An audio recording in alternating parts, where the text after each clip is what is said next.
नमस्कार दोस्तों।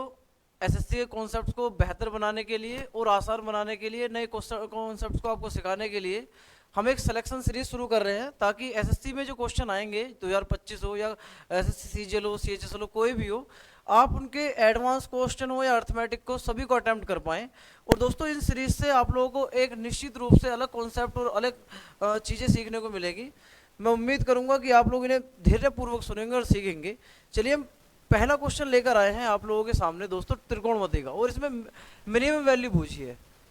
Minimum value इसने पूछी है और मिनिमम वैल्यू निकालनी है हमें 8 cosec square theta plus 25 sine square theta. दोस्तों सबसे पहले आप क्या ध्यान देंगे, देखिए a sine square theta plus b cosec square theta ये हो, या a cos square theta plus b sec square theta हो, या a tan square theta plus b cot square theta हो। दोस्तों बेसिकली ये ट्रिग्नोमेट्री की आइडेंटिटी नहीं है, ये अलजेब्रा की आइडेंटिटी है। अलजेब्रा आइडेंटिटी क्या कहती है, वो कहती है अगर ए एक्स स्क्वायर प्लस बी बटे एक्स स्क्वायर कोई टर्म लिखा हुआ है, तो यहाँ पर इसकी जो मिनिमम वैल्यू होती है, मिनिमम वैल्यू यानी कि न्यूनतम मान, वो होती है दोस्तों 2√ab। इसके पीछे लॉजिक क्या है, ये होती क्यों है, तो हम इसे सिंपल आप यह समझ सकते हैं कि भाई ए एक्स स्क्वायर प्लस बी बटे एक्स स्क्वायर, इसे मैं एक परफेक्ट स्क्वायर बनाऊंगा। परफेक्ट स्क्वायर का मतलब क्या है, यदि मैं इसे अंडरूट ए एक्स माइनस अंडरूट बी बटे एक्स का होल स्क्वायर लिख दूं और फिर से मैं ओपन करता हूं, तो देखो आप देखने को मिलेगा, इसे ओपन करूंगा तो ये आएगा a x square plus b x square minus 2ab आपको दोस्तों देखने को मिलेगा। तो इसलिए मैं यहाँ पर प्लस 2√ab अपनी तरफ से लिखूंगा ताकि ये कैंसिल हो जाए। अगर मैं इसे ओपन करूंगा, सोल्व करूंगा थोड़ा सा, तो अगर मैं आपको सोल्व करके दिखाऊं तो मुझे मिलेगा ये ए एक्स स्क्वायर प्लस बी बटे एक्स स्क्वायर माइनस 2√ab, क्योंकि एक्स एक्स कैंसिल हो जाएगा, प्लस 2√ab। तो आपको दोस्तों यही चीज़ देखने को मिलेगी जो यहाँ पर थी। तो इसका मतलब मुझे ये पता लग गया कि ये जो चीज़ है आपकी, ये जो टर्म है, कहीं ना कहीं ये इसके बराबर होता है। और अगर मुझे इसकी मिनिमम वैल्यू निकालनी है तो ये मिनिमम तब होगा जब ये मिनिमम हो। ये मिनिमम का मतलब अगर मैं इसे 0 मान लूँ तो मिनिमम वैल्यू दोस्तों निकल कर आएगी 2√ab। तो आप जब एग्जाम में बैठेंगे और ये कंडीशन आपके सामने हो, जैसे यहाँ पर एक्स के स्थान पर अगर मैं साइन थीटा पुट कर दूं, तो आपको दोस्तों ये टर्म देखने को मिलेगा a sine square theta plus b cosec square theta, जो मैंने यहाँ पर लिख रखा है। यदि मैं एक्स के स्थान पर कोस थीटा पुट कर देता हूँ तो आपको देखने को मिलेगा a cos square theta plus b sec square theta, क्योंकि एक बटा कोस होता है सेक, तो आपको दोस्तों ये टर्म देखने को मिलेगा। और यदि मैं एक्स के स्थान पर साइन टेन थीटा पुट कर देता हूँ तो ये मुझे मिलेगा ए टेन स्क्वायर थीटा प्लस यहाँ 1/10 का मतलब कोट होता है तो बी कोट स्क्वायर था। तो इसका मतलब इन तीनों की ही न्यूनतम वैल्यू दोस्तों 2√ab होने वाली है। तो आप जब ऐसा क्वेश्चन देखेंगे और इसकी मिनिमम वैल्यू पूछिए तो हम सिंपल करेंगे 2√ab। ए है हमारा 8 और बी है हमारा दोस्तों 25, तो 25 अट्ठे दोस्तों 200, इसका मतलब 25 का मतलब 5। और ये जो 8 है, 8 में से मैंने 4 निकाला, 4 का वर्गमूल 2 होता है, अंदर आपका √2 बच गया, तो 5 दूनी 10 दूनी 20, तो ये आ गया 20√2। तो दोस्तों इसलिए आंसर हमारा ए करेक्ट है। तो ये जब भी ऐसा क्वेश्चन आएगा तो आप 2√ab ही इसकी मिनिमम वैल्यू लिखेंगे।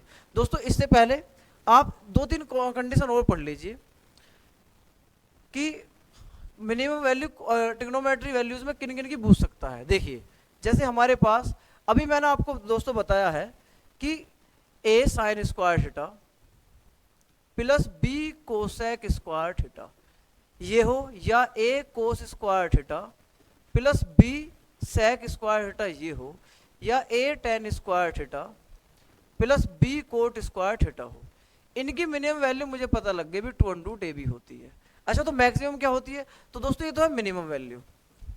मिनिमम वैल्यू दोस्तों मैक्सिमम एग्जामिनर कभी नहीं पूछेगा इस कंडीशन में, क्योंकि मैक्सिमम वैल्यू इसकी होती है इन्फिनिटी। इन्फिनिटी क्यों होती है, क्योंकि कोसेक का अधिकतम वैल्यू इन्फिनिटी होती है, तो इसलिए इस टर्म, ये टर्म हो, ये टर्म हो, ये टर्म हो, इन तीनों की मैक्सिमम वैल्यू दोस्तों इन्फिनिटी होती है। तो इसलिए एग्जामिनर कभी इस चीज़ को पूछता ही नहीं है, तो सिर्फ और भी इन चीज़ों में पूछता है कि मिनिमम वैल्यू क्या होगी। देखिए त्रिकोणमिति के और रूप क्या हो सकते हैं दोस्तों। एक क्वेश्चन आता है a sine square theta plus b cos square theta, इसका मिनिमम और मैक्सिमम दोनों पूछता है। तो दोस्तों मिनिमम क्या होगा, मिनिमम क्या होगा और मैक्सिमम क्या होगा, दोस्तों दोनों समझेंगे आप, बड़े इत्मीनान समझेंगे।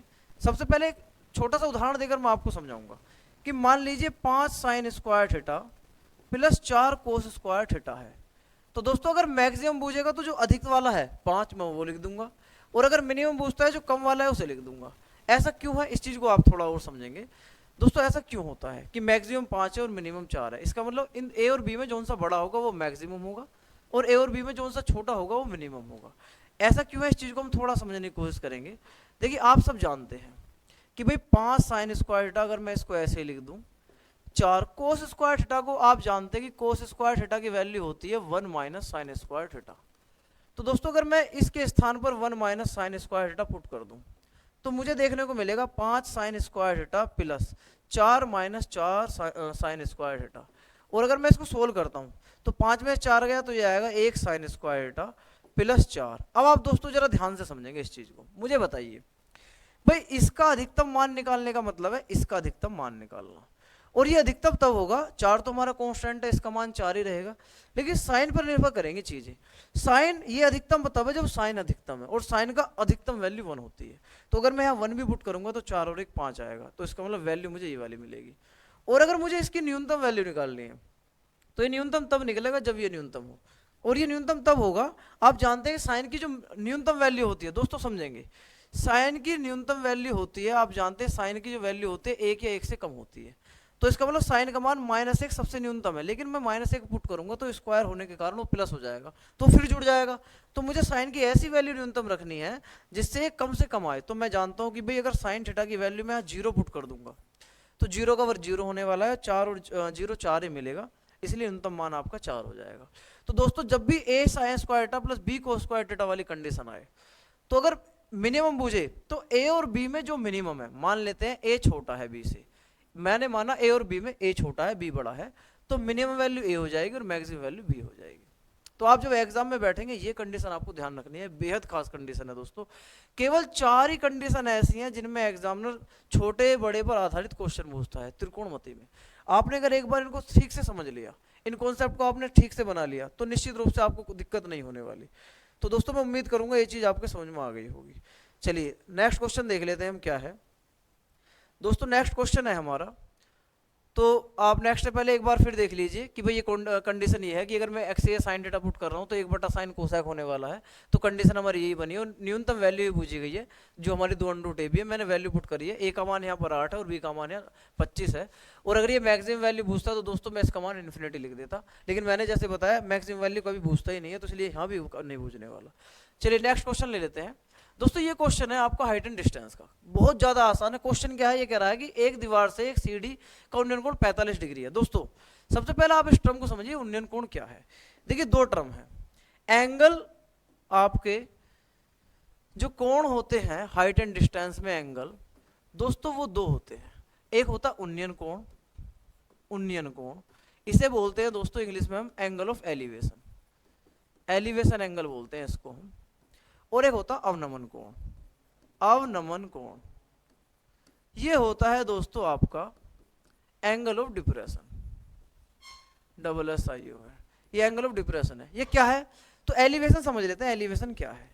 दोस्तों जब हम ये मान लेते हैं मीनार है, अगर नीचे खड़े होकर ऊपर देख रहे हैं, हम यहाँ पर खड़े हैं और ऊपर देख रहे हैं दोस्तों, ये हमारी आंख हो गई, हमने ऊपर देखा है, तो ये एंगल ऑफ एलिवेशन कहलाएगा। जैसे हम रास्ते में खड़े हैं, छत पर नजर मार रहे हैं, तो ये एंगल ऑफ एलिवेशन कहलाएगा। लेकिन मान लीजिए कोई दूसरा व्यक्ति है, कोई छत पर खड़ा है यहाँ पर, और वो जमीन पर देख रहा है, नीचे यहाँ पर देख रहा है, तो ये जो एंगल होगा ये एंगल अवनमन कोण या एंगल ऑफ डिप्रेशन कहलाएगा। तो 2 ही एंगल होते हैं, और आप एक बात और याद रखेंगे, एंगल ऑफ एलिवेशन और एंगल ऑफ डिप्रेशन दोनों बराबर होते हैं। तो वो कुछ भी बोल दे, बस आपको ये समझ में आना चाहिए कि अगर एंगल ऑफ डिप्रेशन बोला है यानी कि अवनमन कोण बोला है तो ऊपर से नीचे देखना चाह रहा है, और अगर उन्नयन कोण बोला है तो वो नीचे से ऊपर देखना चाह रहा है। तो अगर अवनमन कोण है तो ऊपर से नीचे है, और उन्नयन कोण है तो नीचे से ऊपर है। तो यहाँ पर कहा है उन्नयन कोण 45 है, इसका मतलब कि कोई अगर दीवार, हमने माना ये हमारी दीवार है दोस्तों, ये हमारी दीवार है, और इस पर जो सीढ़ी लग रही है वो सीढ़ी ये है, ये दोस्तों सीढ़ी है, और उन्नयन कोण दे रखा है। तो उन्नयन कोण का मतलब है कि नीचे से ऊपर देखा गया होगा। तो दोस्तों ये हमारा एक चित्र बन गया। अगर आप देख रहे हैं वो कोई व्यक्ति नीचे खड़ा है, नीचे से ऊपर देख रहा है, और देखने पर एंगल ऑफ एलिवेशन यानी कि उन्नयन कोण 45 डिग्री आया है। सीढ़ी की लंबाई 12 मीटर है। तो दोस्तों ये जो लंबाई है, ये सीढ़ी है, ये 12 मीटर है। चलिए सीढ़ी की दीवार, सीढ़ी की दीवार का मतलब दीवार हमारी दोस्तों ये है, और पाद, तो दीवार और पाद यानी कि ये वाला पोर्शन जो है, इनके बीच की दूरी बतानी है क्या होगा। तो दोस्तों बेसिकली ने ये डिस्टेंस पूछी है, अगर ये ए है, अब मान लो ये भी बूझी होती तो मैं जानता हूँ भाई, एंगल यदि ये 90 डिग्री है और ये 45 है तो ये भी 45 ही होने वाला है। और यदि दो कोण बराबर हैं तो जो बराबर कोण उनके सामने की भुजाएं बराबर होती हैं। दी अपोजिट साइड्स और इक्वल एंगल्स आर इक्वल। इसका मतलब अगर ये 45 है इसके सामने ये भुजा है और 45 है इसके सामने ये भुजा है तो ये ए है और ये है। और अगर आप देखेंगे ए और ए में पाइथागोरस लगाएंगे तो ये ए अंडर रूट 2 होती है। तो दोस्तों अगर मुझे निकालना है ये तो ए अंडर रूट 2 की वैल्यू दे रखी है 12 मीटर, तो ए की वैल्यू आ गई आपकी 6 अंडर रूट 2 मीटर। तो इसलिए आंसर दोस्तों हमारा बी करेक्ट है। तो मैं उम्मीद करता हूँ ये दूरी आपको निकालने समझ में आ गई होगी। दोस्तों देखिए ये जो एंगल है आप इनको थोड़ा सा समझने की कोशिश करें, मैं आपको थोड़े से एंगल समझाना चाहता हूँ। अगर आपने एंगल ही समझ लिए तो आप लोगों को बहुत ज़्यादा आसान होने वाली है त्रिकोणमिति सीखने में। मैं आपको क्या बताना चाह रहा हूँ जरा ध्यान देंगे। जैसे मान लेते हैं हम कि भाई यहाँ पर एंगल दिया है, अभी जैसे आपने देखा ये हमारे पास एक लाइन थी दोस्तों, ये हमारे पास एक लाइन है, ये दूसरी लाइन है। हमने कहा है कि भाई ये जो एंगल है ये एंगल मेरे दोस्तों दे रखा है 45 डिग्री। तो मैंने अभी पढ़ा ये 45 है तो ये भी 45 होने वाला है और ये आपका 90 होने वाला है। दोनों एंगल बराबर है तो अगर ये लेंथ 1 है तो ये भी लेंथ 1 होने वाली है। और ये पाइथागोरस लगाऊंगा या त्रिकोणमिति लगाऊंगा तो ये अंडर रूट 2 आएगी।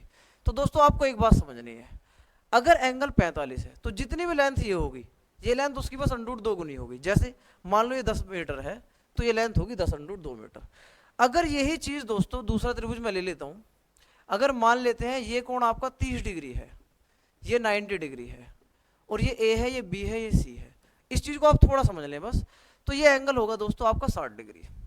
तो आप बस ये समझेंगे कि 30 डिग्री एंगल होता है, एक 60 डिग्री होता है और 90 डिग्री होता है। ये बहुत मोस्ट कंडीशन पढ़ाने वाले हैं दोस्तों, पेपर में जरूर लेके जाइए। 30 के सामने वाली भुजा 1 होती है, 60 के सामने वाली भुजा दोस्तों अंडर रूट 3 होती है और 90 के सामने वाली भुजा 2 होती है। ऐसा क्यों है इसको थोड़ा समझा दूं। मान लो अगर मैं साइन लगाता हूं साइन 30, तो साइन 30 का मान होता है 1/2। तो इसका मतलब है साइन की जो वैल्यू होती है, साइन होती है दोस्तों परपेंडिकुलर ओवर हाइपोटेनियस, यानी कि सामने वाली भुजा और कर्ण। सामने वाली भुजा है दोस्तों 1 ये वाली और कर्ण दे रखा है 2, यानी कि इसको मैं 2 लिखूंगा। और अगर मैं पाइथागोरस से इसे निकालता हूं तो आप जानते हैं पाइथागोरस फिर में होती है कि समकोण त्रिभुज के कर्ण पर बराबर, यानी कि 2 पर बराबर 4 शेष 2 भुजाओं के वर्गों के योग के बराबर होता है। तो यानी कि 1 का वर्ग प्लस और ये जो भुजा जो आने वाली है इसका वर्ग। तो दोस्तों 4 - 1 बराबर x का वर्ग आ गया। तो इसका मतलब x स्क्वायर का मान आएगा 3, तो x का मान मिलने वाला है अंडर रूट 3। तो यानी कि ये वैल्यू मिलेगी आपको अंडर रूट 3। तो आपको दोस्तों ये पॉइंट याद रखना है कि 60 के सामने वाली अंडर रूट 3, 30 के सामने वाली 1 और 90 के सामने वाली 2, जो मैंने यहाँ पर लिखी है। तो दोस्तों आप जब एग्जाम में बैठेंगे तो आप क्या करेंगे, जैसे सपोज करो यहाँ पर आपका एंगल दे दिया 30, तो आप ये समझेंगे भी 30 के सामने वाली भुजा 1 होती है और ये अंडर रूट 3 होती है। तो आप ऐसे याद रखेंगे कि 30 कोण छोटा होता है और 60 कोण बड़ा होता है। तो छोटे कोण के सामने वाली भुजा छोटी और बड़े कोण के सामने वाली भुजा बड़ी होती है। बड़ी छोटी कैसे, मान लो ये दे रखा है दोस्तों आपको, ये दे रखा है आपको 100 मीटर। अब भुजा है आपसे उन्हें ये वाली लेंथ, तो ये एंगल है 60 डिग्री। तो मैं जानता हूँ छोटे के सामने वाली छोटी और बड़ी के सामने वाली बड़ी। तो 30 के सामने वाली भुजा छोटी है, 60 के सामने वाली मुझे निकालनी है, तो मुझे बड़ी बनानी पड़ेगी। बड़ी बनाने के लिए आप अंडर रूट 3 से गुणा लगाएंगे हमेशा। तो जैसे 100 को बड़ा बनाऊंगा तो यहाँ पर आ जाएगी 100 अंडर रूट 3। और अगर आपसे ये वाली लेंथ पूछ रहा है तो ये वैल्यू दोस्तों डबल होती है छोटी वाली की। तो अगर ये 100 है तो ये कितनी हो जाएगी, ये हो जाएगी 200 मीटर। तो जब भी आप एग्जाम में बैठेंगे बस आपको ये देखना है एंगल छोटा है या बड़ा है। चलिए एक क्वेश्चन और ले लेते हैं। जैसे मान लेते हैं दोस्तों ये 60 डिग्री दे रखा है और ये 30 मीटर है और मुझे ये निकालना है।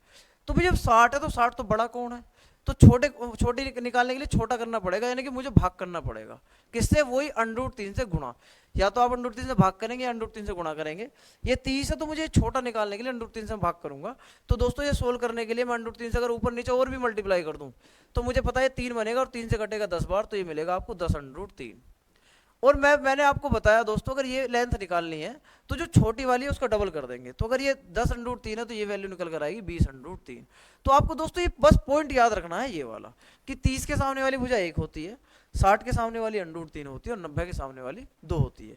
चलिए एक चीज और सीख लेते हैं इसी में। कभी कभी एग्जामिनर क्या करता है, वो चित्र को थोड़ा और ब्रॉड कर देता है। जैसे अभी हमने देखा कि भाई मान लो ये कोण ने दे रखा है 60 डिग्री, ठीक है, अब थोड़ा और बढ़ा दिया, उसने कहा अब ये एंगल है दोस्तों 30 डिग्री। एग्जामिनर अब हाइट पूछ लेता है, तो यहां पर हम एक स्टेप और आगे चले जाते हैं। तो उस स्टेप को दोस्तों थोड़ा छोटा करने के लिए हमने क्या करा है, जरा आप ध्यान देंगे। भाई मान लो 60 है तो 60 तो कोण बड़ा है, तो बड़े कोण के सामने वाली भुजा बड़ी होती है, तो मैंने इसको √3 कह दिया, अपनी तरफ से मान लिया। ये एंगल है दोस्तों आपका 30 डिग्री, तो 30 डिग्री छोटा कोण है, तो छोटे सामने वाली छोटी होगी, तो उसे छोटी कैसे बनाऊंगा, √3 से भाग कर दूंगा। अब बताइए √3 को √3 से भाग करूंगा तो 1 आने वाला, तो यहाँ मुझे 1 मिल गया दोस्तों। अब आप इस चीज को बड़े त्रिभुज में समझेंगे। अब मैं मान के चलूंगा कि त्रिभुज मेरे पास एक है सिर्फ और सिर्फ बड़ा वाला, और 30 है, तो 30 के सामने वाली भुजा दोस्तों आप जानते हैं छोटी होती है, तो ये छोटी है, यानी कि √3 मेरी छोटी भुजा है। मुझे ये निकालनी है बड़ी, तो बड़ी करने के लिए मैं √3 की फिर गुणा लगा दूंगा, तो बड़ी 3 आ गई, तो इसका मतलब पूरी भुजा दोस्तों 3 आ गई, तो इसका मतलब यहां से यहां तक की लेंथ 2 आने वाली है। तो दोस्तों मुझे सिंपल एक चीज पता लग गई कि अगर एंगल 30 और 60 है, तो जितनी भी लेंथ होगी उसकी हाफ ये होगी। जैसे एग्जामिनर आपसे ये कहेगा कि किसी बिंदु से किसी मकान की चोटी का उन्नयन कोण 30 डिग्री है, ये 30 डिग्री है। अब मकान की ओर, मकान की तरफ हम 100 मीटर चले, 100 मीटर चले मकान की तरफ, एक बिंदु दूसरे पे पहुंच गए, दूसरे बिंदु से हमने ऊपर दोबारा देखा तो उन्नयन कोण आया दोस्तों 60 डिग्री। फिर एग्जामिनर कहेगा ये मकान की ऊंचाई बताइए, तो दोस्तों आप क्या करेंगे, एंगल 30 से 60 हुआ है, तो आप समझ जाएंगे कि भाई ये आधा करना है, तो ये 100 है, तो यहां से यहां तक की दूरी रहेगी 50 मीटर, और मैं जानता हूँ 50 मीटर, ये एंगल 60 है, तो 60 के सामने वाली मुझे बड़ी होती है, तो बड़ी करने के लिए 50 में मैं √3 से गुणा लगा दूंगा, तो आंसर आ जाएगा 50 √3 मीटर।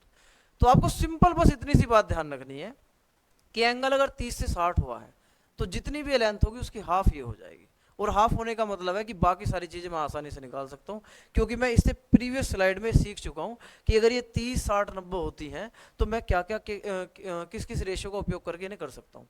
तो दोस्तों मैं उम्मीद करता हूँ कि ये चीजें आपको थोड़ी सी क्लियरिटी आपके दिमाग में जरूर आई होगी। चलिए दोस्तों नेक्स्ट क्वेश्चन की तरफ मूव कर जाते हैं। नेक्स्ट क्वेश्चन है भाई हमारा कि रेखा y बराबर 3 में, दोस्तों कोऑर्डिनेट ज्योमेट्री का टॉपिक है, क्वेश्चन है। सबसे पहले आप समझेंगे, देखिए मैं आपसे एक बात ये कहना चाह रहा हूँ कि बिंदु 5 को -3, दोस्तों ये बिंदु दे रखा 2 बिंदुओं से, और एक रेखा दे रखी है केवल एक सिंगल पॉइंट से। ऐसा क्यों है, पहले आप इसको समझेंगे कि बिंदु की स्थिति 2 बिंदु से क्यों ज्ञात होती है। जैसे मान लो मैं आपसे ये कहता हूँ कि भाई मैं 2 किलोमीटर दूर खड़ा हूँ, आप 2 किलोमीटर आ जाइए, तो अब आप 2 किलोमीटर चलेंगे, आप लेफ्ट भी जा सकते हैं, राइट भी जा सकते हैं, आगे भी जा सकते हैं, पीछे भी जा सकते हैं, तो आप अगर किसी भी दिशा में चलेंगे तो शायद आप मुझ तक नहीं पहुंच पाएंगे। तो इसलिए किसी भी पॉइंट को ठीक से बताने के लिए, उसकी एग्जैक्ट लोकेशन बताने के लिए 2 लोकेशन का ज्ञात होना जरूरी है। जैसे मैंने कहा कि ये कोई पॉइंट है, ये कोई आदमी है, ये कोई व्यक्ति 2 किलोमीटर दूर खड़ा है, तो मुझे पता नहीं कि इस लाइन से 2 किलोमीटर दूर खड़ा है, इस लाइन से 2 किलोमीटर दूर खड़ा है, तो हमने किसी भी पॉइंट को लोकेट करने के लिए उसे 2 लाइन से मेजर करते हैं। इन दोनों लाइन को दोस्तों फिक्स लाइन बोलते हैं, ये एक्स अक्ष और ये है दोस्तों आपका वाई अक्ष, ये एक्स अक्ष है और ये वाई अक्ष है। और इस प्लेन को, ये जो हमारा जिस प्लेन में काम हो रहा है, इसे बोलते हैं कार्टेशियन प्लेन या काटतीय तल। ये दोनों फिक्स रेखा जो होती है दोस्तों, जहां काटते हैं उसे बोलते हैं ओरिजिन, इसे प्यार से बोलते हैं हम मूल बिंदु, हिंदी में बोल देते हैं दोस्तों इसको मूल बिंदु, क्योंकि ओरिजिन पॉइंट है, यहां से सारी चीजें शुरू होंगी। मान लो ये कोई पॉइंट दे रखा 5,3, तो इसका मतलब क्या है, तो दोस्तों इसका मतलब है कि ये एक्स अक्ष पर जो काउंट हुआ है 5 गिना गया होगा, यानी कि ऐसे 1 2 3 4 5, यानी कि यहां से यहां तक की जो दूरी है ना ये 5 रही होगी, और ये 3 दे रखा है, तो इसका मतलब ये ऊपर की तरफ 3 मेजर हुआ होगा, जैसे 1 2 3, तो ये जो दूरी है दोस्तों ये 3 नहीं होगी, तो 5,3 आ गया आपका ये पॉइंट। तो इसका मतलब है कि ये जो बिंदु है ये तो होता हमारा एक्स पॉइंट, और ये होता है वाई पॉइंट, यानी कि एक्स कोऑर्डिनेट और ये वाई कोऑर्डिनेट। दोस्तों इसे भुज और इसे कोटि बोलते हैं, इसे एब्सिसा, इसे ऑर्डिनेट बोलते हैं इंग्लिश की अगर बात करेंगे आप तो। यानी कि कोई भी पॉइंट को अगर आपको लोकेट करना है तो 2 बिंदु आपको पता होने चाहिए, जैसे मैंने यहाँ लिखा है 5,3। इसी प्रकार दोस्तों अगर बात करेंगे लाइन की, तो लाइन आप समझेंगे क्या लिख रखा है। जैसे हमने कहा कि भाई y बराबर 3 दे दिया इन्होंने, ये x अक्ष है, ये y अक्ष है, हमने कहा y बराबर 3 कोई लाइन है, y बराबर 3, तो अब आप समझेंगे y बराबर 3 का मतलब क्या है कि y पे 3 निर्देशांक, यानी कि 1 2 3, तो y पर 3 काउंट करने के बाद हम यहाँ से एक लाइन ड्रॉ करेंगे इस तरीके से, तो ये एक लाइन हो गई। ये लाइन y बराबर 3 ही क्यों है, क्योंकि दोस्तों अगर आप यहाँ से यहाँ देखेंगे यहाँ भी y 3 मिलेगा, यहाँ भी y 3 मिलेगा, यहाँ भी y 3 मिलेगा, यहाँ भी y 3 मिलेगा, हर स्थान पर y आपको 3 ही देखने को मिलेगा, इसलिए लाइन है आपकी y बराबर 3। तो दोस्तों y बराबर 3 एक ऐसी लाइन है जो x अक्ष के पैरेलल है, तो आप एक पॉइंट याद रख सकते हैं कि अगर y बराबर 2 दे रखा हो, 10 दे रखा हो, 50 दे रखा हो, 5 दे रखा हो, कुछ भी हो, केवल y बराबर हो, तो ये सब लाइन जो है दोस्तों पैरेलल टू एक्सिस है। ये है पैरेलल टू एक्स एक्सिस, ये एक्स एक्सिस के पैरेलल लाइंस होंगी। और सिमिलरली अगर मैं कहता हूं आपसे मेरे दोस्तों कि भाई मैंने कहा है कि भैया y बराबर ना होकर x बराबर 1 है, या x बराबर 2 है, या x बराबर 3 है, तो आप अगर देख रहे हैं तो दोस्तों x बराबर 1 का मतलब है x पर 1 काउंट करूंगा और ये लाइन इस तरीके से ड्रॉ होगी। ये वो लाइन है जो x बराबर 1 है। अगर मैं देखूंगा x बराबर 2 तो x बराबर 2 लाइन दोस्तों इस तरीके से जाएगी। x बराबर 3 की बात करेंगे तो x बराबर 3 हमारी लाइन इस तरीके से जाएगी। तो ये x बराबर 1 है, ये 2 है और ये x बराबर 3 है। तो ये रेखा है और ये बिंदु है का इमेज। अब आप प्रतिबिंब और समझिए प्रतिबिंब का मतलब क्या है। देखिए जब हम किसी शीशे के सामने खड़े हो जाते हैं तो हमें अपनी आकृति नजर आती है, तो वो आकृति इमेज कहलाती है। बेसिकली इसको इंग्लिश में बोलते हैं इमेज। तो दोस्तों क्वेश्चन है हमारे पास कि हमें इमेज फाइंड करना है। इमेज कैसे फाउंड करना है इस चीज को हम एक बार देखेंगे। दोस्तों मैं इस क्वेश्चन को यहाँ समझाना चाहूंगा कि ये क्वेश्चन कहना क्या चाहता है। सॉल्यूशन हम इसका देखेंगे बड़े इत्मीनान के साथ, ताकि एक बार देखें और हमें कोई तकलीफ ही ना हो। तो आप अगर देख पा रहे हैं तो दोस्तों इनने कहा y बराबर 3, तो सबसे पहले y बराबर 3 देख लेते हैं कहाँ है, 1 2 3। तो y बराबर 3 दोस्तों ऊपर वाली लाइन है हमारी, ये हमारा y बराबर 3 है। दोस्तों y बराबर 3 का मतलब ये x अक्ष है और ये y अक्ष है। तो y बराबर 3 का मतलब y पर 3 काउंट करना, 1 2 3। तो ये हो गया y बराबर 3 आपका, ये लाइन है y बराबर 3। और एक इमेज दे रखा 5 कोमा -3। दोस्तों ये जो माइनस सिंबल है मैं इसको आपको थोड़ा और समझाना चाह रहा हूँ। देखिए ये जो लाइंस हैं आप जो देख रहे हैं ये एक्स अक्ष है, अगर मैं इसको पीछे प्रोड्यूस कर लूँ बढ़ा लूँ तो ये एक्स डैश एक्सिस कहलाएगा। इसी प्रकार ये ऊपर वाई है और अगर इसे मैं नीचे प्रोड्यूस कर दूँ तो ये वाई डैश कहलाएगा। और जब माइनस सिंबल होता है तो वो डैश पर काउंट होते हैं। जो भी पॉइंट इधर डायरेक्शन में काउंट होंगे वो पॉजिटिव होंगे, जो इधर होंगे वो नेगेटिव होंगे। अगर एक्स अक्ष के ऊपर है तो पॉजिटिव है, एक्स अक्ष के नीचे है तो नेगेटिव है। जैसे यहाँ पर दिया है 5 कोमा -3, इसका मतलब एक्स अक्ष पे तो 5 काउंट करेंगे हम, 1 2 3 4 5। यहाँ तो आपका 5 आ गया। वाई पर दोस्तों -3 है, यानी कि 1 2 3, ये -3 यहाँ पर है। तो आपको एक पॉइंटर नजर आएगा ये P, ये दोस्तों हमने माना P पॉइंटर, पॉइंट का कोऑर्डिनेट है 5 कोमा -3। अब कह रहा है इमेज बताइए इस लाइन में। तो इस लाइन का मतलब है कि ये एक दर्पण की तरह काम करेगा। ये मान लो एक शीशा है और अगर मैं इसको इसमें देखूंगा तो आप सोचिए, सबसे पहले आप जानते हैं कि अगर दर्पण दोस्तों आपका यहाँ पर है, हमने कहा दर्पण यहाँ पर है, तो जितनी दूरी आपकी ये दर्पण से होगी मुझे इमेज उतना ही पीछे नजर आएगा। तो मेरा मकसद है यहाँ से यहाँ तक की दूरी फाइंड करना। दोस्तों एग्जाम का जो तरीका होगा वो बहुत आसान होगा, हम उसे तरीकों कैसे अप्लाई करेंगे इस चीज़ हम सीखेंगे अभी। फिलहाल आप इसका बेसिक समझ लीजिए मैं कहना क्या चाह रहा हूँ, बताना क्या चाह रहा हूँ, एग्जाम में पूछना क्या चाह रहा है। तो आप देखेंगे यहाँ से यहाँ तक की दूरी कितनी है। तो मैंने देखा जब मैं इसको नीचे काउंट कर रहा था तो मैं -3 आया, तो यानी कि 3 दूरी नीचे को है 3 दूरी ऊपर को है। तो इस पॉइंट की दूरी इस वाली रेखा से दोस्तों 3 और 3 6 है। तो इसका मतलब मुझे 6 मात्रक ऊपर चलना पड़ेगा। तो ये 6 मात्रक ऊपर चलने का मतलब है 1 2 3 4 5 6 यहाँ पर आना। लेकिन किसी बिंदु की स्थिति नपती है दोस्तों यहाँ से बेसिक पॉइंट से, तो मुझे पता है यहाँ से यहाँ तक 3 और 6 ऊपर, तो ये आ गया 3 और 6 9। तो इसका मतलब ये कोऑर्डिनेट तो 9 है और यहाँ से दूरी अगर आप देख पा रहे हैं तो ये 5 है, तो इसका मतलब ये आ गया आपका इमेज 5 कोमा 9। तो अगर इसके इमेज की बात है तो दोस्तों आंसर आएगा 5 कोमा 9। तो इसलिए दोस्तों आंसर हमारा इसका सी करेक्ट है। अब यदि मैं एग्जाम में बैठा हूं तो कैसे करूंगा। तो दोस्तों एग्जाम का तरीका देखिए, एग्जाम में आप जब बैठे तो आप एक बात समझ लीजिए कि भाई जो यहाँ लाइन दे रखी है ये y बराबर दे रखा, तो आप समझ जाओ y कोऑर्डिनेट ही चेंज होगा, x कोऑर्डिनेट चेंज नहीं होगा। तो इसका जो इमेज होने वाला है उस इमेज में 5 तो ऐसे ही आने वाला है दोस्तों, उस इमेज में 5 ऐसे ही आने वाला है। चलिए यहाँ देख लेते हैं, उस इमेज में दोस्तों 5 तो आपका ऐसे ही मिलने वाला है, बस हमारा y चेंज होने वाला है। कैसे, अब जब मैं y बराबर 3 है तो जो भी नंबर है इसका दोस्तों मैं डबल करूंगा, तो ये आ गया 6। इसमें से कोऑर्डिनेट और माइनस कर दूंगा तो -3, तो ये आ गया 6 + 3 = 9। तो इमेज आ गया 5 कोमा 9। दोस्तों थोड़ा सा विस्तार में समझने के लिए, ताकि एग्जाम में हमें दिक्कत ना हो, हम थोड़ा सा समझ लेते हैं। देखिए मैं क्या कहना चाह रहा हूँ। मान लिया एग्जामिनर आपसे कहता है कि x बराबर 4 में पॉइंट 5 कोमा 9 का इमेज बताइए कि इमेज क्या होगा, यानी प्रतिबिंब क्या होगा।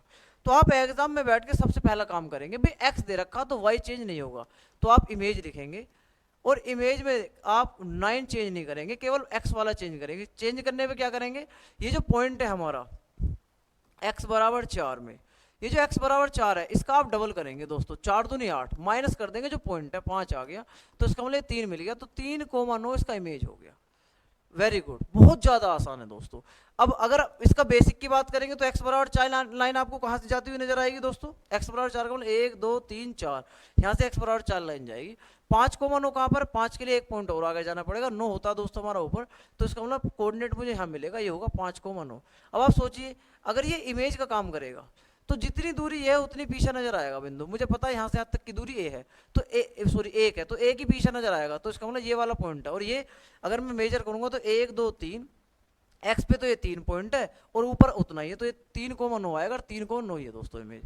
तो एग्जाम में बैठकर मैं ऐसा कुछ नहीं करने वाला, मैं सिंपल करूंगा कि भाई एक्स बराबर दे रखा है तो वाई चेंज नहीं होगा, वाई मैं ऐसे लिख दूंगा, और जो भी एक्स बराबर कुछ है उसका डबल में से पॉइंट घटा दूंगा, मेरा सिंपल आंसर आ जाएगा। चलिए एक क्वेश्चन ले लेते हैं, कमेंट में आंसर बताइए मुझसे पहले। वाई बराबर 10 में पॉइंट 3,7 का इमेज बताना है भाई। चलिए बताइए दोस्तों, वीडियो पॉज कीजिए, आंसर बताइए।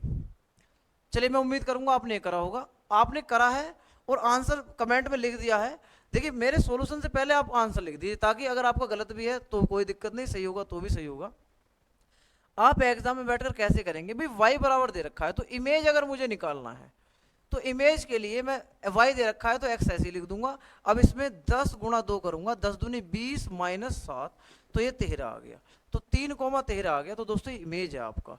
तो मैं उम्मीद करता हूँ ये पॉइंट आपको समझ में आ गया होगा। आपको दोस्तों एग्जाम में ज्यादा कुछ भी प्रयास करने की जरूरत नहीं है, सिंपल क्वेश्चन है, आप ऐसे क्वेश्चन को आराम से हिट कर सकते हैं। चलिए नेक्स्ट क्वेश्चन की तरफ मूव कर जाते हैं दोस्तों। क्वेश्चन है हमारा, ये कह रहा है कि एक समकोण त्रिभुज की दो लंबवत भुजाएं, पहले देखिए राइट एंगल ट्रायंगल होता है ये इंग्लिश में दोस्तों, राइट एंगल ट्रायंगल की परपेंडिकुलर साइड्स। अच्छा तो आप सबसे पहले हम देखते हैं कि राइट एंगल ट्रायंगल कैसा होता है। आप जानते हैं इस तरीके से होता है दोस्तों राइट एंगल ट्रायंगल। इसमें परपेंडिकुलर साइड्स कौन सी है भाई, इसमें परपेंडिकुलर साइड्स है दोस्तों जो एक दूसरे पर 90 डिग्री का कोण बनाती हो। अब कह रहा, अब अगर मान लो ये भुजा ए है और ये भुजा बी है, तो इसने आगे कहा है कि इनके बीच का अंतर 17 है, इन दोनों का माइनस जो दोस्तों 17 है, जोन सी बड़ी है, मान लो ए ही बड़ी है तो ए माइनस बी 17 है।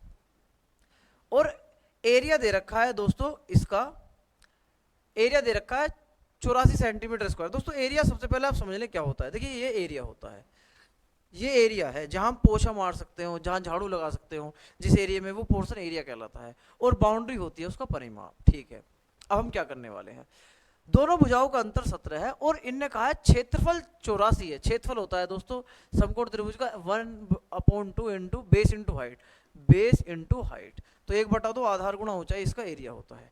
इसका मतलब ये दे रखा है 84, तो दोस्तों 1/2 ए गुणा बी दे रखा है, तो ए बी की वैल्यू मुझे यहां से पता लग गई 168। अब दोस्तों यहाँ पर 168 सेंटीमीटर स्क्वायर ए बी है, यानी कि दोनों भुजाओं का गुणनफल 168 है। आप दोस्तों अगर एग्जाम में बैठे हैं, इसे आप सीधे सोल्व करेंगे तो आपको समय लगेगा, तो आप उस समय से बचने के लिए आप पाइथागोरस ट्रिपलेट याद करके जाए एग्जाम में। पाइथागोरस ट्रिपलेट क्या होते हैं, वो संख्याएं जो पाइथागोरस प्रमेय या बोधायन प्रमेय को संतुष्ट करती हैं, पाइथागोरस ट्रिपलेट कहलाते हैं। पाइथागोरस थ्योरम है क्या, कि किसी समकोण त्रिभुज के कर्ण पर बना वर्ग शेष दो भुजाओं के वर्गों के योग के बराबर होता है। जैसे मान लो ये ए है, ये बी है और ये एक्स होता, तो दोस्तों अगर पाइथागोरस प्रमेय सेटिस्फाई होती तो हम कहते हैं कि एक्स का वर्ग बराबर है ए का वर्ग प्लस बी का वर्ग। तो दोस्तों ये पाइथागोरस प्रमेय कहलाती है कि किसी समकोण त्रिभुज के कर्ण पर बना वर्ग शेष दो भुजाओं के वर्गों के योग के बराबर होता है। In a right angle triangle the square of hypotenuse is equal to the sum of the square of its rest two sides. तो दोस्तों ये सिंपल है, पाइथागोरस प्रमेय है। बोधायन जी ने भी ये थ्योरम दी थी, बोधायन ने ये थ्योरम 540 साल पहले दे दी थी लगभग, आप मोटा मोटा 500 साल मान सकते हैं कि 500 साल पहले बोधायन साहब ने ये थ्योरम दे दी थी। लेकिन उनका स्टेटमेंट क्या था, उनका स्टेटमेंट ये था कि किसी आयत की दोनों भुजाओं पर बने वर्गों के क्षेत्रफल का योग आयत के विकर्ण पर बने वर्ग के क्षेत्रफल के बराबर होता है। तो थ्योरम लगभग समान है, स्टेटमेंट दोनों का थोड़ा सा भिन्न है, लेकिन उनका कंक्लूजन दोनों का समान है। तो मैं कहना चाह रहा हूँ पाइथागोरस ट्रिपलेट क्या है, तो वो संख्या है जो इस कंडीशन को सेटिस्फाई करती हो, जैसे 3 4 5। तो दोस्तों अगर 3 का वर्ग करेंगे तो 9 आएगा, 4 का वर्क करेंगे तो 16 आएगा, और 5 का वर्क करेंगे तो 25 आएगा, और मैं जानता हूँ 16 और 9 25 ही होते हैं। तो इसका मतलब 3 4 5 जो हैं ये कहीं ना कहीं हमारे पाइथागोरस थ्योरम को सेटिस्फाई करते हैं, तो ये पाइथागोरस ट्रिपलेट कहलाएंगे। तो दोस्तों ऐसे ट्रिपलेट कौन कौन से होते हैं, देखिए जो मैं आपको यहाँ पर लिख दूँ आप कोशिश करें उन्हें पेपर में याद करके जाएं, ताकि आपको एग्जाम में ज़्यादा दिक्कत ना हो। 3 4 5, 5 12 13, 7 24 25, 8 15 17, 9 40 41, 11 60 61। दोस्तों 11 60 61 आपको यहीं तक याद करनी है, लेकिन होती काफ़ी है। 12 35 37, 16 63 65, 20 21 29, 20 99 101, 28 45 53, मतलब काफ़ी सारी होती हैं। लेकिन आप एग्जाम में अगर जा रहे हैं तो आपको ये ही सक्षम है, मतलब ये सफिशेंट है एक तरीके से। तो अब अगर आपने ये याद करी है तो और मैं एग्जाम में बैठा तो मैं सोचूंगा यार ऐसी कौन सी दो साइड है जिनका डिफरेंस इस तरह है। तो मुझे पता है भी 24 और 7 का अंतर 17 होता है, और गुणनफल अगर देखूंगा तो 24 7 168 होता है। तो इसका मतलब मुझे भुजा पता लग गई, एक भुजा 7 है, एक भुजा 24 है, और ये कर्ण मुझे 25 निकल कर आने ही वाला है। भुजा क्या है, त्रिभुज का परिमाप, परिमाप होता है बाउंड्री, यानी कि तीनों भुजाओं का योग। तो 24 21 और 25 होते हैं दोस्तों 56, इसलिए आंसर हमारा ए करेक्ट है। तो परिमाप यहाँ 56 सेंटीमीटर आएगा, या यहाँ पर ये लिखेगा सेंटीमीटर में, बताइए आंसर क्या होगा। तो दोस्तों मैं उम्मीद करता हूँ ये चीज आपको समझ में आ गई होगी। चलिए नेक्स्ट क्वेश्चन की तरफ मूव कर जाते हैं हम। नेक्स्ट क्वेश्चन है दोस्तों आपका ट्रिग्नोमेट्री का। देखिए बहुत अच्छा क्वेश्चन है दोस्तों, सिंपल क्वेश्चन है, बेहद ज्यादा सिंपल है। किस तरीके से करेंगे आप इस बात को समझेंगे। देखिए एक तो तरीका हमारा वही है बचपन का, कैसे इनने कहा है कि sec theta minus ten theta बटे sec theta plus ten theta दे रखा है। कितना दे रखा है भैया, ये दे रखा है 3/5। दोस्तों मैं वही इसकी मल्टीप्लाई इसमें करूंगा, इसकी मल्टीप्लाई इसमें करूंगा, तो थोड़ा करके देख लेते हैं। आपको पेपर में ऐसा नहीं करना, क्या करना है वो मैं अभी आपको समझा रहा हूँ। तो अगर यहाँ लगाऊंगा तो आएगा 5 sec theta minus 5 tan theta बराबर 3 sec theta plus 3 tan theta. दोस्तों आप क्वेश्चन को जितना हो सकता है उतना सिंपल बनाने की कोशिश करें। देखिए 5 सेक में से 3 सेक घटा दूंगा तो 2 सेक थीटा बचेगा, बराबर 3 टेन थीटा, इधर ये नेगेटिव इधर जाकर पॉजिटिव हो जाएगा, तो 5 और 3 8 टेन थीटा हमारा यहाँ देखने को मिलेगा। और मैं जानता हूँ भाई कि ये 2 सेक का मतलब है 1 कोस थीटा, और 8 टेन का मतलब है साइन थीटा बटे कोस थीटा। अब मैं जानता हूँ कोस से कोस कैंसिल हो जाएगा, तो साइन थीटा की वैल्यू मुझे देखने को मिली 2/8 या 1/4, ये साइन थीटा की वैल्यू है दोस्तों। लेकिन मैं एग्जाम में बैठूंगा तो मैं ऐसा कुछ नहीं करूंगा। मैं क्या करूंगा आप इस बात को जरा ध्यान देंगे। देखिए आपने एक चीज पढ़ी होगी, CD नेम बोलते हैं, डिवाइडेंड ऑन कंपोनेंट लो है दोस्तों। ये a प्लस बी बटे a माइनस बी अगर दे रखा है c बटे d के बराबर। तो दोस्तों रेशियो में आप लोगों को हमने पढ़ाया होगा, नहीं पढ़ाया तो पढ़ाएंगे। तो जब भी ये कंडीशन हो तो डायरेक्टली आप a बटे बी लिखे। ये जो है ना ऑपरेशन प्लस माइनस इसे बराबर में ट्रांसफर कर दें, तो प्लस है तो इधर प्लस ट्रांसफर कर दें c प्लस डी बटे, माइनस है तो माइनस ट्रांसफर कर दें तो c माइनस डी। ये डायरेक्टली आपको दोस्तों रिजल्ट देखने को मिलेगा। सब इसे सिंपल तरीके सोल्व करना चाहें, अगर एक जोड़ दोगे दोस्तों और एक घटा दोगे तो ये रिजल्ट आ जाएगा डिवाइड करने के बाद। तो मैं क्या करूंगा, मुझे इस रिजल्ट में प्लस ऊपर है तो मैं इसको पहले प्लस ऊपर लिखूंगा, sec theta plus ten theta बटे sec theta minus ten theta बराबर आ गया दोस्तों 5/3। क्लियर हो गया होगा। अब मैं क्या करने वाला हूँ, सेक थीटा बटे टेन थीटा डायरेक्ट मैंने लिखा, और ये जो प्लस है इधर ट्रांसफर हो गया, तो 5 और 3 8, माइनस ट्रांसफर करो 5 में 3 गया 2, वेरी गुड 4/1 आ गया। और यदि आप इसे सोल्व करेंगे तो ये 1/cos साइन बटे कोस। तो अगर मैं इसे देख रहा हूँ दोस्तों, ये 1/cos थीटा और ये साइन थीटा बटे कोस थीटा, और मैं जानता हूँ इससे कैंसिल होगा, तो 1/sin आया है, तो अगर मैं साइन निकालूंगा तो मुझे उस उल्टा करना पड़ेगा, तो 1/4 आ गया। तो दोस्तों मुझे साइन की वैल्यू पहले भी यही मिल रही थी, अभी भी यही मिल रही है, लेकिन जैसे ही मैंने CD नियम लगाया तो मैं उस प्रोसीजर से बच गया जो जिसमें मुझे कैंची गुणा लगानी पड़ती, फिर सोल्व करता, ट्रांसफर करता, तो उसमें कहीं ना कहीं मुझे थोड़ी सी कामयाबी मिली। तो मैं अगर देख पा रहा हूँ साइन थीटा जो होता है दोस्तों, अगर ये थीटा है तो साइन के लिए एक ही कहलाता है 4, ये तो 4 चौक 16 में से एक का घटा दूँ तो 15 आएगा, तो इसका मतलब √15 है। पाइथागोरस प्रमेय मैंने दोस्तों लगाई, और वैल्यू पूछी है मुझसे इसने कोसेक थीटा। तो कोसेक होता है आप जानते हैं हाइपोटेनियस ओवर परपेंडिकुलर, यानी कि 4/1 तो 4 ही आएगा, plus cot theta. Cot theta होता है दोस्तों √15/1, यानी कि आधार बटे लंब, तो √15 बटे कोसेक की अगर मैं बात करूंगा तो कोसेक तो मैं अभी मैंने निकाला है 4 माइनस √15, तो अब दोस्तों आप देख पा रहे हैं, तो 4 प्लस अंडर रूट 15 बटे 4 माइनस अंडर रूट 15 है। इसको सोल्व करने के लिए दोस्तों मैंने इसमें कंजुगेट से मल्टीप्लाई और कर दी। कंजुगेट जानते हैं आप क्या होता है, ये रेशनलाइज कर देते हैं, जो नेगेटिव नंबर है इसकी पॉजिटिव बनाकर मल्टीप्लाई करेंगे, तो इससे क्या होगा, नीचे जो बटे ये आपका अंडर रूट है ना, हट जाएगा। कैसे हटेगा देखेंगे आप। भाई ये दोनों एक से, तो ये लिखूंगा 4 प्लस अंडर रूट 15 का स्क्वायर, और नीचे देखेंगे एक बार जुड़ रहा है एक बार घट रहा है, और मैं जानता हूं a plus B into A minus B जो होता है वो A square minus B square होता है। ऐसा क्यों होता है भाई, सिंपल है, अगर मैं इसकी मल्टीप्लाई भी लगा दूं तो डायरेक्ट ये मिलेगा। देखिए मल्टीप्लाई कैसे भाई, अगर ए की ए में लगाऊंगा तो ए स्क्वायर आएगा, ए की बी में लगाऊंगा तो माइनस का ए बी की ए में लगाऊंगा तो ए बी आएगा, और बी की माइनस बी में लगाऊंगा तो माइनस बी स्क्वायर आएगा। ए बी से ए बी कट गया तो क्या बचा, ए स्क्वायर माइनस बी स्क्वायर। दोस्तों इसको हम फॉर्मूले के रूप में याद रखते हैं कि जब भी ए स्क्वायर माइनस बी स्क्वायर देखने को मिलेगा तो मैं एक बार जोड़ दूंगा और एक बार घटा दूंगा। तो इसलिए इसका मतलब मुझे ये मिल गया कि भाई यहाँ पर एक बार जोड़ा है और एक बार घट रहा है, तो इसका मतलब पहले वाले का वर्ग माइनस अंडर रूट 15 का वर्ग 15 होगा। तो 16 में से 15 का एक बचेगा, तो ऊपर वाला टर्म बचा, तो 4 चौक 16 प्लस 4 दूनी 8 अंडर रूट 15 प्लस ये दोस्तों 15 8 अंडर रूट 15 है प्लस 15 अंडर रूट 15 का वर्ग करूंगा तो 15 आने वाला, तो 16 और 15 ये आ गए 31 प्लस 8 अंडर रूट 15। तो इसलिए दोस्तों आंसर है हमारा बी करेक्ट। तो मैं उम्मीद करूंगा ये चीज आपको समझ में आ रही होगी। तो दोस्तों आप जैसे जैसे इनकी प्रैक्टिस करते जाएंगे तो ये बहुत ही जल्दी से होना शुरू हो जाएगा, लेकिन आपको पहले एक बार सीखने में पेशेंस रखना होगा। आप सीखिए, जब तक नहीं सीखते आप बार बार पढ़िए, आप विश्वास कीजिए एक दिन ऐसा होगा कि आप लोगों के लिए ये बहुत ही ज्यादा आसान होगा, बहुत ज्यादा आसान।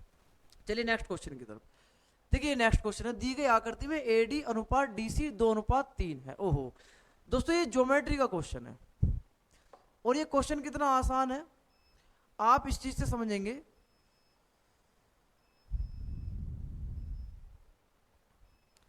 कितना आसान है देखिए, दी गई आकृति में एडी अनुपात डीसी, एडी अनुपात डीसी 2:3, ये 2 है और ये 3 है। दोस्तों इन्हें 15 दे रखा है, ये 10 दे रखा है 15। अगर मैं 10 और 15 का भी मैं रेशियो निकालता हूं ना, 10 और 15 का भी, तो रेशियो 2:3 ही आ रहा है, यानी कि सामने वाली भुजाओं का समान रेशियो वही है।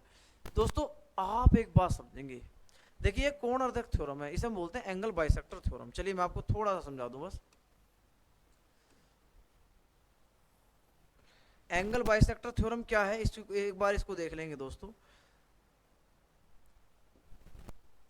देखिए एंगल बाइसेक्टर थ्योरम, सपोज कीजिए कोई ट्रायंगल है, हमने माना ये हमारे पास कोई त्रिभुज है, और इस त्रिभुज में हमने एक लाइन ली दोस्तों, ये ए है, ये बी है और ये सी है, और हमने माना एक ऐसी ये लाइन है, ये जो कोण है इसका आधा करने वाली ये लाइन है, ये सामने पता नहीं कहाँ जाके मिलेगी, पर मुझे पता जितना कोण ये उतना ही इधर की तरफ है, और हमने माना ये सामने डी पर जाके मिला।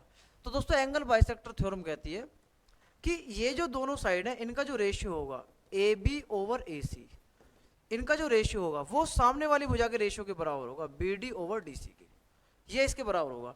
ऐसा क्यों है दोस्तों, आप इसको समझने के लिए छोटी सी चीज समझ लेंगे, ये इससे क्लियर हो जाएगा ऐसा क्यों है। मान लो ये कोई त्रिभुज है और ये त्रिभुज है ए बी सी दोस्तों, और इस एंगल का बाइसेक्टर है हमारे पास ये वाला डी ले लिया हमने। हमें बताना है कि भाई ए बी बटे ए सी, ये बटे ये क्या वास्तव में बी डी बटे डी सी होता है।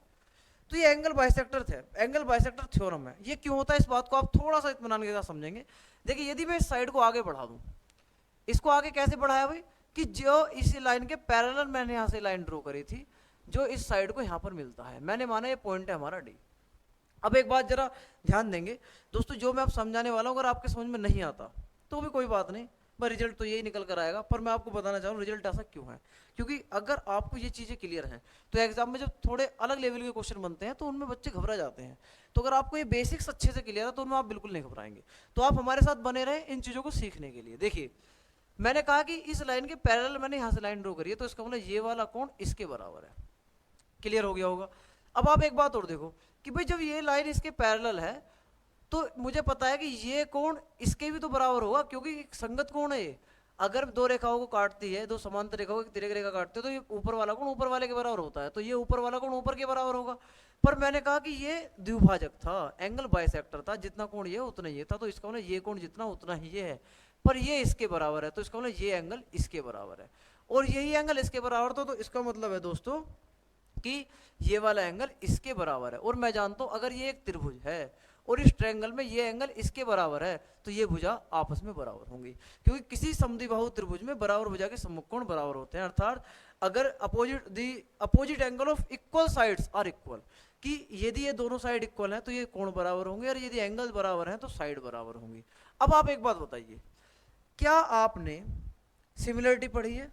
अगर हाँ तो मैं जानता हूं कि भाई अगर ये दोनों लाइन पैरेलल हैं तो ये छोटा वाला त्रिभुज और ये बड़े वाला त्रिभुज में थेल्स थ्योरम लगेगी, और वो क्या है?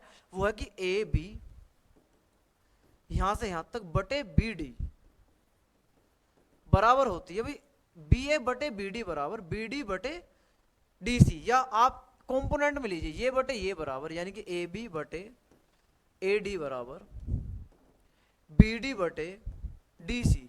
दोस्तों ये थेल्स थ्योरम होती है। जब हम आपको सिमिलरिटी पढ़ाएंगे, सिमिलरिटी का कोई क्वेश्चन आएगा वहां उसको थोड़ा डिटेल में समझाऊंगा, तो आप यहाँ पर ये चीज आपको देखने को मिलेगी कि ए बी बटे ए डी यानी कि ये बटे ये बराबर बी डी बटे डी सी।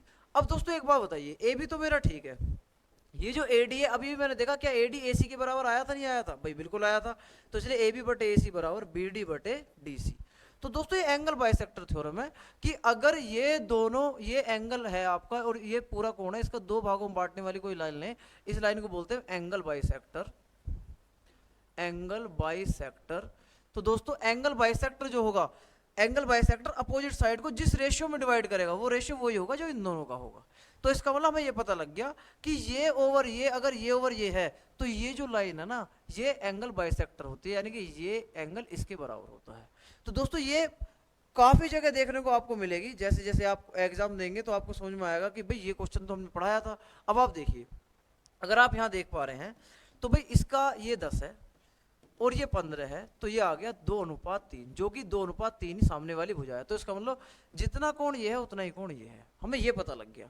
अब दोस्तों इसने कहा है कि ये 130 है, ये आपका 30 है, तो इन दोनों कोणों का योग 160 हो गया। चूंकि ये एक त्रिभुज है तो इसलिए ये एंगल आ गया 20 डिग्री। अब अगर ये 20 है तो ये भी आपको 20 डिग्री मिलने वाला है। अब देखते हैं भुजा क्या है। ए बी सी भुजा है, ए बी सी यानी कि पूरा कोण भुजा है, तो 20 और 20 40 आ गया, इसलिए आंसर हमारा दोस्तों बी करेक्ट है। तो क्वेश्चन बेहद आसान है, बशर्ते कि आपको एंगल बाइसेक्टर थ्योरम का पता होना जरूरी है। तो मैं उम्मीद करूंगा ये चीज आपको समझ में आ रही होगी। चलिए नेक्स्ट क्वेश्चन की तरफ मूव कर जाते हैं। दोस्तों क्वेश्चन लेते हैं हम, अगर एक प्राकृतिक संख्या ये हो तो हमेशा विभाजित होगी। बहुत सिंपल क्वेश्चन है। देखिए कितना सिंपल है दोस्तों, आप देखेंगे भाई नंबर दे रखा 7a² प्लस 7a, किससे कटेगी? तो आप देखेंगे अगर मैं 7a कॉमन ले लूं तो a+1 आया, तो मुझे पता लग गया कि भाई 7 से तो कटनी निश्चित है, तो ऑप्शन 7 तो आएगा, यानी कि 7 यहाँ भी है, यहाँ भी, अरे हर जगह 7 है भाई। तो इसका मतलब अभी मुझे और कुछ देखना है। अब एक बात बताइए आप, ये कोई भी नंबर हो सकता और ये उससे नेक्स्ट नंबर है, तो अब सोचो अगर ये सम यानी कि इवन नंबर है तो ये ओड नंबर है, और अगर ये ओड है तो ये इवन है। तो मेरे कहने का मतलब है इन दोनों नंबर में एक नंबर इवन भी है यानी कि सम भी है, और एक नंबर ओड भी है। हर स्थिति में अगर पहला नंबर ओड है तो दूसरा इवन है, यानी कि अगर पहला विषम है तो दूसरा सम है, और अगर पहला विषम है तो दूसरा सम है, और पहला सम है तो दूसरा विषम है। तो मैं कहना चाह रहा हूं कि इनमें इवन भी होगा इन दोनों नंबर में, और ओड भी होगा। और अगर इवन नंबर है, आप जानते हैं इवन नंबर का मतलब सम संख्या है। सम का मतलब वे संख्या 2 से कट जाए, जैसे 2 4 6 8 10 12 14 16 18 20 22 24 26 28 30 32 डॉट डॉट, ये कैसे नंबर है भाई? ये सम संख्या है, यानी कि ये इवन नंबर है। तो जाहिर सी बात है इनमें मुझे कहीं ना कहीं 2 मिलेगा, इन दोनों संख्याओं में से एक जगह 2 मिलेगा। तो अगर इसका मतलब अगर एक 7 है तो 7 दूनी 14 भी है। तो ऑप्शन दोस्तों 7 और 14 दोनों से कटेगा, इसलिए आंसर हमारा ए करेक्ट है। एसएससी सीएचएसएल 16 अक्टूबर 2020 मॉर्निंग शिफ्ट का क्वेश्चन है। तो बेहद आसान क्वेश्चन रहा होगा, उम्मीद करता हूं अच्छा लग रहा होगा भी क्वेश्चन। चलिए दोस्तों नेक्स्ट क्वेश्चन देखते हैं। त्रिभुज एबीसी में एडी एक माध्य का है। दोस्तों सबसे पहले देखते हैं माध्य का क्या है, व्हाट इज मीडियन। देखिए मीडियन क्या है हम यहां समझेंगे दोस्तों। मीडियन क्या है, कोई ट्रायंगल है आपके पास, यदि हम कोई ट्रायंगल लें, ये दोस्तों त्रिभुज है, और इस त्रिभुज में हमने कहा कि भाई हमारे पास ये वर्टेक्स है ए, इस वर्टेक्स से जो इसके अपोजिट साइड है, इस साइड का मिड पॉइंट लिया हमने डी। तो वर्टेक्स से जो मिड पॉइंट को ज्वाइन करने वाली जो लाइन हो गई, ये दोस्तों मीडियन कहलाती है। क्या कहलाती है भाई? Median, MEDIAN। इसे हिंदी में बोलते हैं माध्य का। और यदि आप इसकी सिंगल लाइन में डेफिनेशन देखेंगे कि त्रिभुज के शीर्ष से समूह भुजा के मध्य बिंदु को मिलाने वाली रेखा त्रिभुज की माध्यिका कहलाती है। यानी कि दी joining the midpoint to its vertex is called median। इसी प्रकार यदि मैं इस वर्टेक्स से अपोजिट साइड का मिड पॉइंट लेता हूं दोस्तों, ई ले लिया, और मैं इसको ज्वाइन कर दूं, तो ये भी दूसरी माध्यिका है, पर है ये भी माध्यिका, और दोनों माध्यिका एक दूसरे को जहां काटती हैं, ये त्रिभुज का केंद्रक कहलाता है। ये कहलाता है केंद्रक। इसे बोलते हैं इंग्लिश में सेंट्रोइड, CNTROD, सेंट्रोइड बोलते हैं दोस्तों। और इसकी एक खास बात है, ये जी है, इसकी खास बात ये है कि ये जो सेंट्रोइड है ये प्रत्येक मीडियन को, माध्यिका को 2:1 के अनुपात में आंतरिक विभाजित करता है।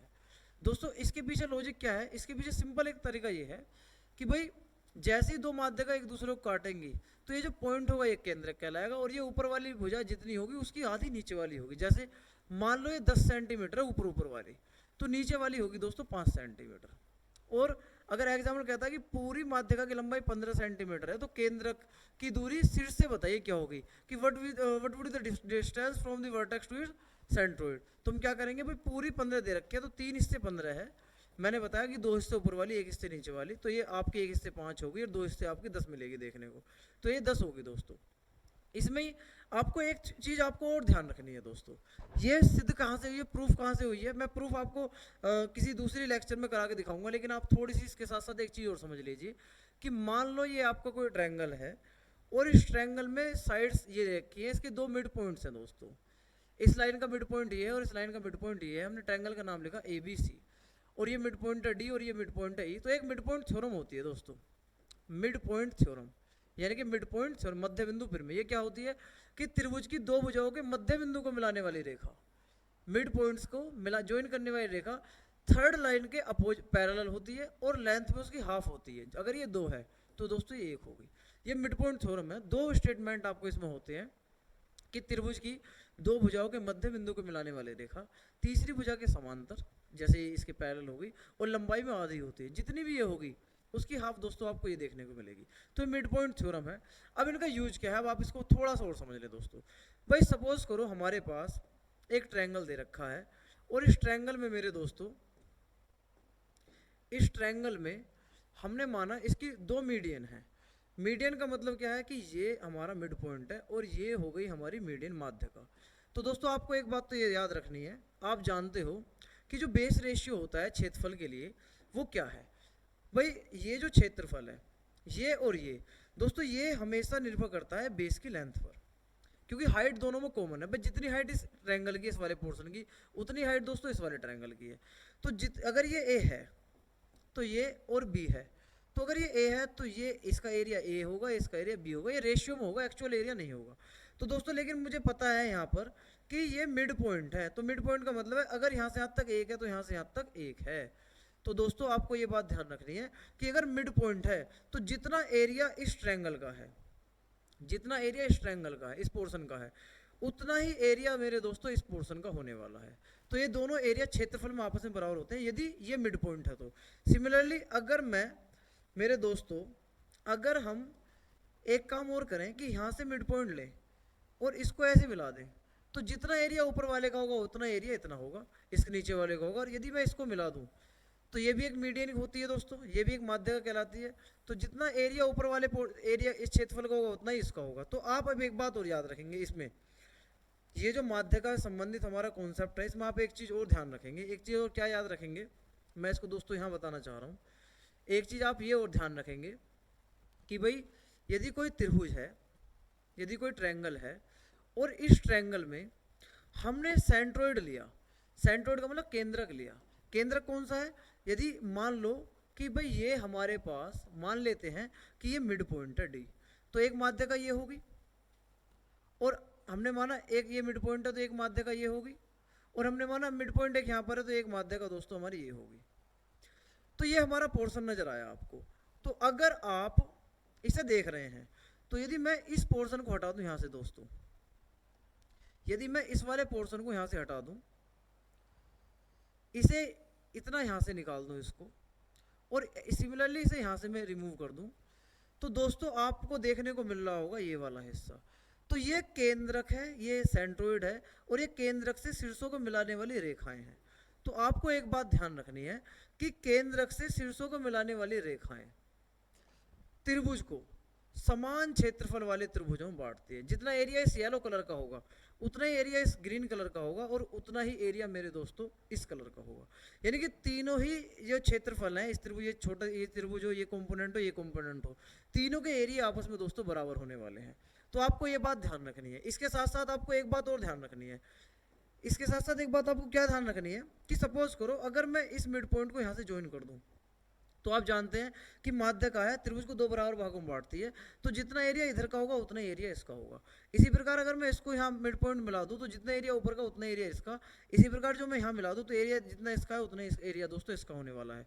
तो मेरे कहने का मतलब सिंपल ही है, मान लो इसका इस कॉम्पोनेंट का एरिया 10 है, तो 10 एरिया इसका है तो 10 ही एरिया इसका होगा। तो 10 और 10 20 इस पूरे का हो गया। इसी प्रकार जब 20 इसका है तो इसका भी 20 ही होने वाला है, इसका मतलब इसका भी 10 होगा और फिर इसका भी 10 होगा, और इसी प्रकार 20 ही इसका होने वाला है, इसका भी 10 है तो इसका भी 10 है। तो दोस्तों आपको याद रखना है कि जो माध्यिका होती है त्रिभुज को बराबर क्षेत्रफल वाले त्रिभुजों में बांटती हैं। अब ऐसा क्यों है? क्योंकि बेस नियम लगा सकते हैं। मुझे पता है कि भाई अगर ये एक है तो एक है, तो जितना एरिया इसका उतना एरिया इसका। इसी प्रकार सारे रीजन को हमने अलग अलग आपको बाइफरकेट करके दिखाया है। तो मैं उम्मीद करता हूँ ये चीज़ आपको समझ में आई होगी। अब इसका उपयोग क्या है, मैं आपको क्या बताना चाह रहा हूँ, इस चीज़ को हम देख लेते हैं।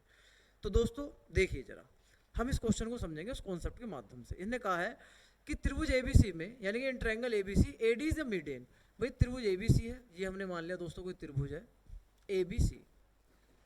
अब यदि बिंदु ई एफ और जी क्रम से एडी, भैया एडी एई, भाई एडी है माध्य का, एडी हमने यानी कि हमने डी पॉइंट लिया, ये एडी हो गया हमारा मीडियन, ठीक है। अब कह रहा ई एफ और जी क्रम से एडी एई और डी के मिड पॉइंट है। एडी का मिड पॉइंट है दोस्तों ई, इसका मिड पॉइंट हो गया हमारा ई, ये ई है, ये हो गया हमारा ई। अब एफ है मिड पॉइंट ए ई का, ए ई का मिड पॉइंट है एफ, तो मैं एफ यहां लिखने वाला हूं दोस्तों, ठीक है। और अब मुझे क्या मिला है, और मुझसे कहा है कि डीई, डीई का मिड पॉइंट है आपका जी, डी है यानी कि इसका मिड पॉइंट है जी। तो मुझे पता लग गया भाई ये मिड पॉइंट था इस लाइन का, यानी कि अगर एक यहाँ से यहाँ तक है तो यहाँ से यहाँ तक भी एक है। और मुझे पता है ई जो मिड पॉइंट था वो था ए डी का, यानी कि अगर ए यहाँ से यहाँ तक जितनी लेंथ है उतनी नीचे को, यानी कि ऊपर 2 है तो नीचे भी 2 होने वाली है, 2 में भी ये बराबर बराबर भागों में बढ़ जाएगी, तो एक यहाँ पर आएगा और एक यहाँ पर आएगा। तो दोस्तों इसका मतलब इस मीडियन के 4 भाग करे हैं उसने, एक कॉम्पोनेंट, दूसरा कॉम्पोनेंट, तीसरा कॉम्पोनेंट, चौथा कॉम्पोनेंट, और चारों ही कॉम्पोनेंट बराबर है। आगे कहा बी एफ जी का क्षेत्रफल बताना है। देखिए बी एफ जी का यानी कि मुझे एरिया निकालना है इस वाले पोर्शन का, ये हो गया आपका बी जी और हो गया दोस्तों आपका ये बी एफ। तो मुझे एरिया निकालना है इस वाले पोर्शन का, तो इस पोर्शन का एरिया बताना, वो भी पूरे त्रिभुज के रूप में, पूरे बड़े वाले त्रिभुज के रूप में। तो दोस्तों देखिए कितना सिंपल है, हम क्या करने वाले हैं आप इस बात को देखेंगे। सबसे पहले मुझे आप एक बात बताइए, यदि मैं बेस नियम लगाता हूं तो ये एक हिस्सा, ये एक हिस्सा, ये भी एक हिस्सा और ये एक हिस्सा। तो अगर मैं देखूंगा अगर ये एक हिस्सा है तो इसका एरिया एक हिस्से होने वाला है।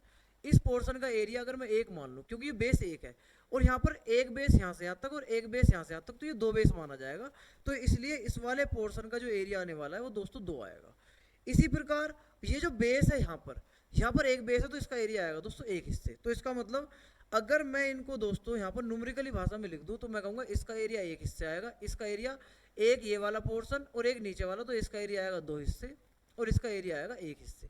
क्योंकि बेस का नियम है, बेस का नियम क्या है मैं आपको एक बार थोड़ा सा और समझाना चाह रहा हूँ। बेस का नियम ये कहता है कि अगर कोई ट्रायंगल है और ट्रायंगल में हमने एक लाइन ड्रॉ कर दी और माना कि यहाँ से यहाँ तक की लेंथ 1 है रेशियो में और यहाँ से यहाँ तक की लेंथ 2 है, तो एरिया जो होगा दोस्तों हाइट को हम छोड़ देंगे, एरिया डायरेक्टली इसका 2 हिस्से माना जाएगा, इसका एरिया एक हिस्से माना जाएगा।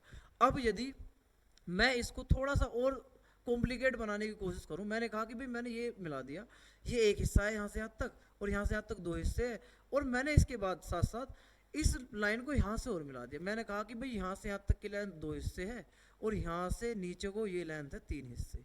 तो अब जो होगा दोस्तों, मैं इस वाले पोर्शन को, इस वाले ट्रायंगल को मैंने काटा थोड़ी देर आप लोगों को समझाने के लिए और इस तरीके से घुमा दिया, तो मुझे ऐसा नजर आएगा ये त्रिभुज, और आप देखेंगे ये पोर्शन आ गया। तो ऊपर वाला जो है ये 2 हिस्से और ये 3 हिस्से यहाँ से यहाँ तक। अब मुझे बताइए कि एरिया जो है ये वाला एरिया 2 हिस्से होकर ये वाला एरिया दोस्तों आपको 3 हिस्से देखने को मिलेगा। ये आपका 3 हिस्से, यानी कि अगर आप थोड़ी देर के लिए समझेंगे तो ये एरिया 2 हिस्से माना जाएगा और ये आपका 3 हिस्से आएगा। तो इसी प्रकार मगर मैं यहाँ देख रहा हूँ तो मैं डायरेक्टली ये बोलूँगा कि भाई ये एरिया है 2 हिस्से, क्योंकि बेस 2 है। इसी प्रकार बेस 3 है तो ये एरिया है 3 हिस्से। पर अगर मैं अब इधर से ना देखकर मैं इधर से देखता हूँ, भाई अभी मैं इधर से देख रहा था, अब मैं इधर से देख रहा हूँ, तो मुझे पता लगा इस वाले त्रिभुज का एरिया मैंने 5 ले लिया, 3 ये और 2 ये, तो एक हिस्से में 5 है तो 2 हिस्से में 10, तो 10 एरिया इसका आ गया। तो पूरे त्रिभुज का क्षेत्रफल 10 3 13 तो 15 आ गया रेशियो में, एक्चुअल नहीं। तो सेम चीज मैं यहाँ करने वाला हूँ, भाई एक हिस्सा एरिया यहाँ पर, एक और एक 2 हिस्से एरिया यहाँ पर, एक हिस्सा एरिया यहाँ पर, तो ये एरिया आ गया दोस्तों 2 और 1 3 और 1 4, यानी कि अगर जितनी साइड ये है मुझे पता है मिड पॉइंट है, तो एक हिस्सा इधर कहूंगा एक हिस्सा मैं इधर कहूंगा, तो एक हिस्से में एरिया है दोस्तों 4, तो इस वाले हिस्से का भी एरिया 4 ही आने वाला है। तो इसका मतलब पूरे त्रिभुज का क्षेत्रफल तो हो गया 8, और जिसका भुजा है उसका आ गया 2, तो ये चौथा हिस्सा है बड़े वाले का, और चौथा हिस्सा ऑप्शन दोस्तों हमारा सी करेक्ट है। तो मैं उम्मीद करता हूँ ये क्वेश्चन आपको बहुत अच्छा लगा होगा। तो दोस्तों नेक्स्ट क्वेश्चन की तरफ मूव कर जाते हैं हम। दोस्तों इसी प्रकार आपके टॉपिक क्लियर होते रहेंगे। अगर आपको सेशन अच्छा लग रहा है तो कोशिश कीजिए कि इसे ज़्यादा से ज़्यादा बच्चों तक पहुंचाया जाए। दोस्तों ये बहुत अच्छा क्वेश्चन है। दोस्तों ये क्वेश्चन अलजेब्रा का है, अलजेब्रा का क्वेश्चन है, और अलजेब्रा का क्वेश्चन इसको समझाने से पहले मैं आपको 2 फॉर्मूले बताना चाह रहा हूँ। मैं जानता हूँ ए प्लस बी का होल स्क्वायर क्या होता है भाई। दोस्तों ए प्लस बी का होल स्क्वायर होता है A square plus B square plus 2ab। ये क्यों है इस बात को थोड़ा समझ लें। मैं जानता हूँ ए प्लस बी की मल्टी अगर स्क्वायर की मैं निकालूंगा तो जैसे आप जानते हैं 5 का वर्ग होता है 5 गुणा 5 यानी कि 25। इसी प्रकार ए प्लस बी का होल स्क्वायर क्या होता है, इसका मतलब होता है ए प्लस बी की मल्टीप्लाई मैं ए प्लस बी में करूंगा दोस्तों। इसका मतलब ए प्लस बी की मल्टीप्लाई यदि मैं ए प्लस बी में करूंगा तो क्या आएगा, ए की मल्टीप्लाई ए में करूंगा तो ए स्क्वायर मिलेगा, प्लस ए की बी में करूंगा ए बी मिलेगा। अब बी की ए में करूंगा तो दोस्तों फिर ए बी मिलेगा, प्लस बी की बी में करूंगा तो बी स्क्वायर आएगा। अगर मैंने ऐड करूंगा तो मुझे मिलेगा A square plus A B और A B 2ab plus B square. तो इसलिए ए प्लस बी का होल स्क्वायर होता है A square plus B square plus 2ab। Similarly यदि आप लिखना चाहते हैं ए माइनस बी का होल स्क्वायर तो आपको देखने को मिलेगा वो होता है A square plus B square minus 2ab। तो दोस्तों अगर ये क्वेश्चन में अब जो मैं आपको पढ़ाने वाला हूँ अगर पता नहीं है तो ये क्वेश्चन आप शायद ही कर पाए। तो आपको ये बात समझनी है, अगर मैं इस कॉन्सेप्ट को लेता हूँ कि ए एक्स प्लस बी वाई इसका होल स्क्वायर मैंने लिखा एक तरफ, प्लस दूसरी तरफ लिखा दोस्तों बी एक्स माइनस ए वाई। अंतर क्या है, अंतर सिर्फ इतना है कि जो ए के साथ था उसको मैंने वाई मतलब बी के साथ लगा दिया। जैसे ए के साथ यहाँ पर एक्स है तो यहाँ पर ए के साथ मैंने वाई लिख दिया, जैसे यहाँ बी के साथ वाई है तो बी के साथ मैंने वो लिख दिया जो ए के साथ था एक्स। अब अगर मैं इसे सोल्व करता हूँ तो क्या मिलेगा, इसका ऊपर इसे होल स्क्वायर ओपन करूंगा तो A square X square plus ये आएगा B square Y square plus ये ए बी का काम करेगा तो ये आएगा 2ab(x,y). इसी प्रकार दोस्तों इसे ओपन करता हूँ तो ये मुझे मिलेगा B square X square plus A square Y square minus 2ab(x,y). आप अगर देख पा रहे हैं इससे ये कैंसिल हो गया, तो अगर मैं ये वाले पोर्शन एक साथ लिख दूँ ये आएगा A square X square plus A square Y square plus B square Y square plus B square X square. दोस्तों अगर मैं यहाँ से ए स्क्वायर कॉमन ले रहा हूँ तो मुझे देखने को मिल रहा है X square plus Y square plus यहाँ से अगर बी स्क्वायर कॉमन ले रहा हूँ तो मुझे देखने को मिलेगा X square plus Y square, और अगर मैं X square plus Y square फिर कॉमन ले लूँ तो मुझे देखने को मिलेगा X square plus Y square common, अंदर मिला A square plus B square. तो दोस्तों ये कॉन्सेप्ट आपको बहुत ज़्यादा खास है। क्या रिजल्ट निकल कर आया है भाई, हमारा रिजल्ट हमारा निकल कर आया है कि अगर एग्जामिनर आपसे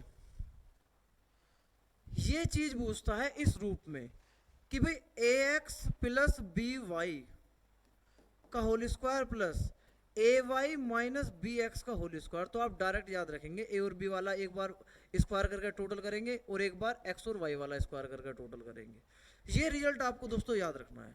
एसएससी सीजीएल में यदि 40 शिफ्ट खुलती है तो कम से कम 3 शिफ्ट में इस कंडीशन के ऊपर क्वेश्चन बनता है। अब क्या कर रहे हैं यहाँ पर देखिए, A square plus B square 25 दे रखा है तो मैंने इसको 25 लिख दिया, X square plus Y square 17 दे रखा है मैंने इसको 17 लिख दिया, A X plus B Y दोस्तों 8 दे रखा तो मैंने यहाँ लिखा 8 का वर्ग बड़ा प्लस इसकी वैल्यू पूछी है तो मैंने इसको लिख दिया एक्स का वर्ग। तो एक्स का वर्ग आएगा 25 से 17 में गुणा लाएंगे, 17 पंजे 85, 8 17 दूनी 34 और 8 42 माइनस 64। तो आप देख रहे हैं 1 42 में ये गया 36 तो 361 आ गया एक्स स्क्वायर का मान। तो x का मान दोस्तों 19 देखने को मिला, इसलिए आंसर दोस्तों हमारा डी करेक्ट है। तो दोस्तों दो तरीके हैं इस क्वेश्चन को करने के, एक तो ये है कि आप इस तरीके से क्वेश्चन लगा दें और तुरंत आंसर लिख दें, दूसरा आप अपनी तरफ से कंडीशन भी एज्यूम कर सकते हैं कि भाई हम क्या क्या कंडीशन लिखें ताकि ये कंडीशन सेटिस्फाई हो जाए। तो मैं ऐसी कौन कौन सी संख्या मान सकता हूँ जिनका टोटल ये आ रहा हो। तो देखो, अगर मैं एग्जाम में बैठा हूँ और मैं इसे थोड़ी देर के लिए x के स्थान पर 4 मान लूँ और y के स्थान पर दोस्तों मैं 1 मान लूँ, तो 4 और 1 यानी कि इतना ही आएगा।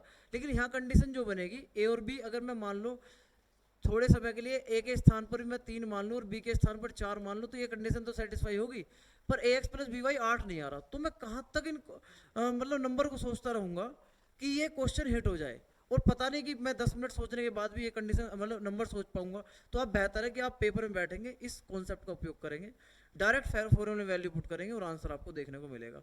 फॉर्मूला कहाँ से आया वो तरीका ये है, लेकिन आप इसे डायरेक्ट याद करके चले जाएं। एग्जामिनर इसे एक तरीके से और पूछ लेता है कि A C plus B D का होल स्क्वायर देगा और A D minus B C देगा, फिर A square plus B square देगा और C square plus D square पूछ लेगा कितना होगा। तो बस वहां पर सी और डी एक्स और वाई की जगह रिप्लेस कर दिया, बाकी क्वेश्चन आपका दोस्तों पहला वाला ही होगा। तो मैं उम्मीद करता हूँ ये क्वेश्चन आपको समझ में आ गया होगा। चलिए नेक्स्ट क्वेश्चन की तरफ मूव कर जाते हैं। नेक्स्ट और लास्ट क्वेश्चन है, बाकी क्वेश्चन दोस्तों इस सीरीज को हम बाद में देखेंगे क्योंकि सीरीज हमारी काफी लंबी हो गई है ये। इनने कहा है sine theta minus cos theta 7/17। दोस्तों बेहद ज्यादा आसान, मैंने आपको पढ़ाया है कि 8, 15, 17 एक पाइथागोरस ट्रिपलेट होता है, अभी पढ़ाया था मैंने इसी सीरीज में।